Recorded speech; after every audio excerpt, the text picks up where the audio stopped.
okay, we doing this, and that's grading every single player that played tonight for the Vancouver Canucks. Trevor Beggs, as always, you lead it away, and I'll raise my hand when I want to intervene. Yeah, I might try to make them 5 minutes end on the bat. I mean, I'm glad Brock Besser was back. That line with Max Hassan, Jake DeBrusk didn't really work. Jake DeBrusk, we'll get into that in a bit too, but I got to give him a C tonight. I mean, the power play wasn't really going at even strength. He did almost score to tie the game in the final 10 seconds. So you give him credit for that, but pretty unremarkable night for Brock Besser. Pierre-Olivier Joseph, I give him a D. I thought he was chaotic when he was on the ice, not making much happen, like skating into guys, taking the puck out of his own zone back. It was just not a great night for him. Connor Garland, let's give him a B-, but one of the best forwards tonight.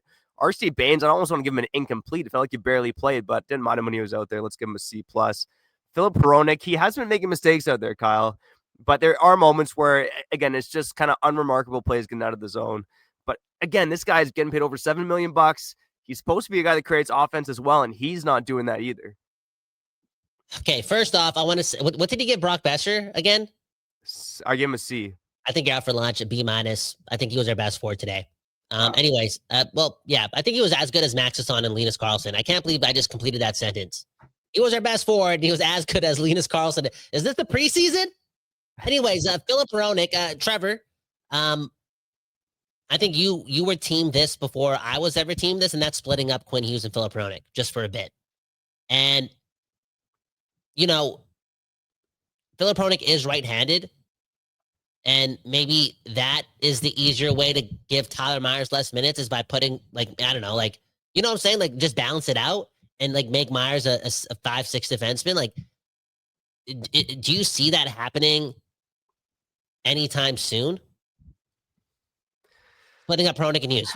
I think it's possible because we've kind of seen it already, and they haven't been great together. But again, they haven't been bad together.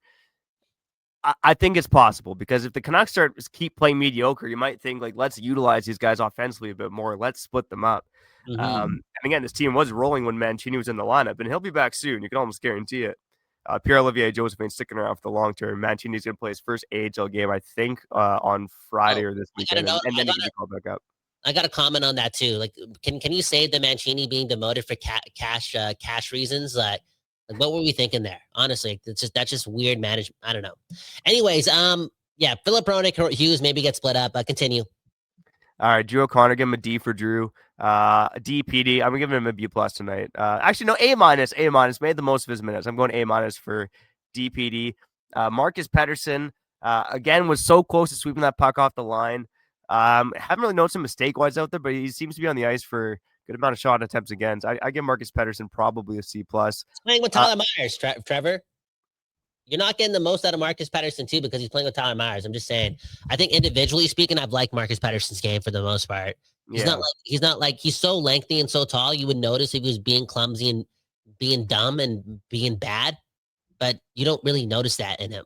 I'm not saying he's perfect. I think that penalty he took against Tyson Yost, that was a pretty dumb penalty late in the game. But all in all, Marcus Pettersson's been good. Anyways, continue. Yeah, let's talk about Elias Pettersson, Colin. I mean, you grade this guy on the bell curve. You expect more. He plays over 20 minutes. Still not really getting shots on net. I think he got one shot on net tonight, if I'm not mistaken. You just want to see more from him. And yeah, he like the hit where you're almost laid out Fedor Svechkov was crazy. Him trying to pull that off.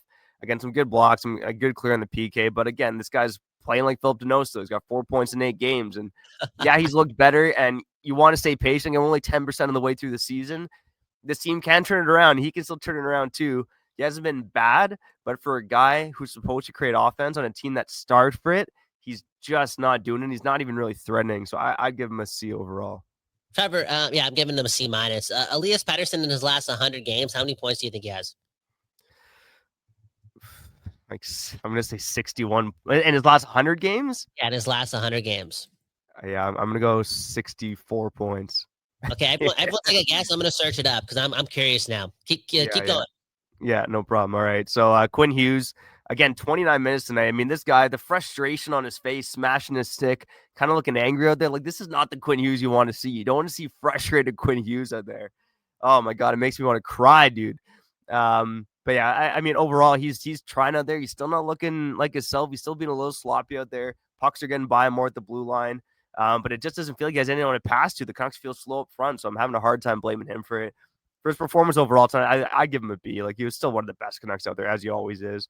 Kiefer Sherwood. I want to talk about Quinn Hughes too. Sorry.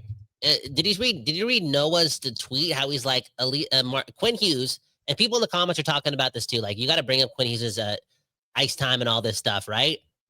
And I think Quinn Hughes is trying to do too much too. Like, I don't know. Like, he's got to, because again, like, if this is a defensive oriented team, like, Quinn Hughes is the captain of the Canucks. Like, you got to reel the troops in, and you got to be better. Like, everyone's got to be better. It's got to start with you. And I thought defensively, he was like, he was good today. I'm not gonna lie. Like, I still enjoyed him playing, but I heard that Quinn Hughes only had 19 shifts today, but he still played 29 minutes. Like, talk about that for a little bit, because that's got to be NHL history. Yeah, no, the guy just like doesn't want to leave the ice. It's nuts when he's out there. And part of it's the power play in the end of the game. Like, he stays on the ice for the final, 2 minutes and 40 seconds. He's out there for all 2 minutes of pretty much each and every power play. Which again wasn't really working tonight either. Like, the power play is not a good story right now either. And I know they're missing Brock Besser, but yeah, it's I'm trying to think if it makes more sense for him to shorten up his shifts, but he's Quinn freaking Hughes. I say you let him do whatever the hell he wants, because he's the most talented player on this team. So, my God, if he wants to go out there 2 minutes a shift, man, like, let him do it. No. Here's devil's advocate. It's so early in the season, and if it's like, that's like a desperation move from Quinn Hughes. Like, you're the leader of the team. How about you just make the most out of your ice time when you're on the ice? Because, like, if this guy's just staying on the ice for 2 minutes, he's practically telling the rest of his team, like, you guys don't got it. I got to do everything, isn't he? And it's too early to be pulling that card. That's just me. That's just me. Because it's not like he's been as good as he has been last year. Like, we as fans, I'm sure, I know there's a standard and whatnot, but hey, Quinn Hughes, you set the standard. So I just think that fans have a reason to also be frustrated in Quinn's first 8 games too, and to some extent be disappointed, because that's a big reason why the Canucks are so boring this season in 8 games. Like, there's a world where the Canucks are 2-6. Oh yeah, well, look at the shootout in Chicago was one that could have gone either way, right? I mean, and then the Washington game almost got the Dallas game. Like, there've been too many close games, Kyle, but it's the NHL after all. There's a lot of parity. Let's see about the Quinn Hughes up, because I'm starting to think more and more so now. It might make sense for them to split up Hughes and Hronek, but I'm gonna save that for another time. Kiefer Sherwood, I'm gonna go C+. Atu Ratu, C. Tyler Myers, I'm going to give him a C as well. Max Hassan gets an A-. Jake DeBrusk, an incomplete. Where was Jake DeBrusk tonight? He played 6 minutes even strength. Why is Jake DeBrusk, drastically behind all the other Canuck forwards at even strength, Kyle? It doesn't make a lot of sense to me. Like, I'll give him a D, and part of it's because he barely played. Yeah, what's going on there? Are they trading him or what? I don't think so. I mean, he still gets 14-21 overall. He gets lots of power play time, but, like, it's 6 minutes at even strength. Like, it's a little odd for a guy who, again, is the Canucks' second highest paid winger behind Brock Besser. Nils Zaman, let's give him a C. Vander Kane, C+. Linus Karlsson, I'm actually going to give him an A-. I thought Linus Karlsson was really good in his shifts tonight. And Kyle, this is an issue when your best offensive players are Calder Cup champions not even just 5 months ago. So, and Thatcher Demko, he gets another A tonight. Easily the Canucks' best player on the ice. Yeah, Thatcher Demko, A+. I mean, to be honest, like, I just feel like he gets an A+. Anyways, that was 5-ish minutes for report cards. Let's end off the show with a bunch of comments. Trevor, who you shouting out? All right, we'll be back on the other side after I shout another friend here on Locked On Canucks.